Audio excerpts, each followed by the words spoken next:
the city is at once the problem and also the solution. The problem is that cities are actually have high levels of emissions, and they are oftentimes concrete jungles, so the climate impacts on cities is enormous.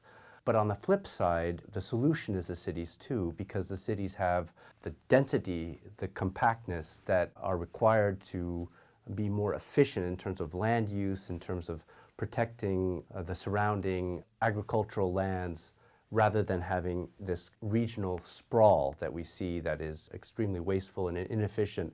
And at a regional scale, the impact of sprawl has a huge knock-on effect with respect to urban heat island at a regional level. So the cities, the main challenges that we face then are that how do we have a win-win situation where we have a compact city that is efficient, but at the same time reducing the climate impacts, the microclimate impacts that make for a uncomfortable place, a polluted place in which to live.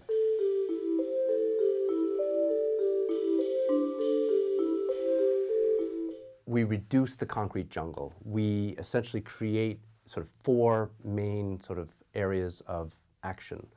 One is the efficiency of urban systems. We need to focus on the efficiency of urban systems to reduce human-caused emissions, so anthropogenic emissions.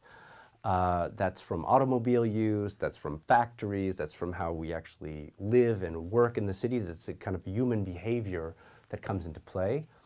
The second is around the actual three-dimensional form of the city, of a particular neighborhood, which is really the urban morphology that we know about. So three-dimensional form has a knock-on effect with respect to trapping air flow so that there's air becomes stagnant, there's a high level of pollution in the urban canyons, for example.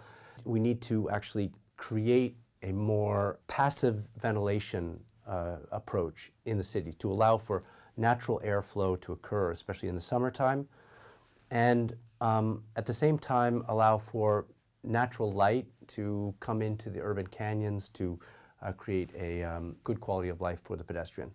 The third has to do with the materials of the city, certain materials that reflect heat. So being much more design the cities through the use of materials, through thinking about thermal mass, for example, which can absorb heat and release it at night. So using the diurnal effect of daytime, nighttime temperature for a kind of more even urban temperature. And then last but not least, the fourth one is vegetative cover.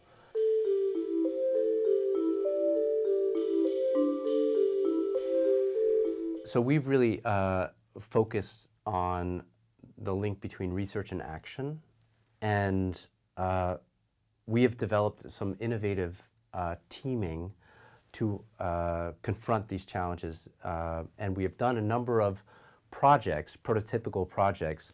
We have brought together a team of designers, climate scientists, and experts in finance, transportation, infrastructure. We've called this method urban design climate workshops. And these are very cross-disciplinary prototyping based on research that we draw from to actually apply it quickly in a city context, especially at the neighborhood scale. And one of the kind of ways that we sort of structure this approach is that we do scenario modeling. But we say, hold on, let's bring the climate science to the table and prototype it using the same kinds of context, the same kind of constraints that the city is facing, but actually bringing some of this innovative approaches based on those four climate factors that I spoke about earlier. So those give us a kind of a narrative arc for the project, and it also provides an opportunity for city officials to see what potential outcomes can occur if we were to apply the most up-to-date climate science in a project, an actual city project.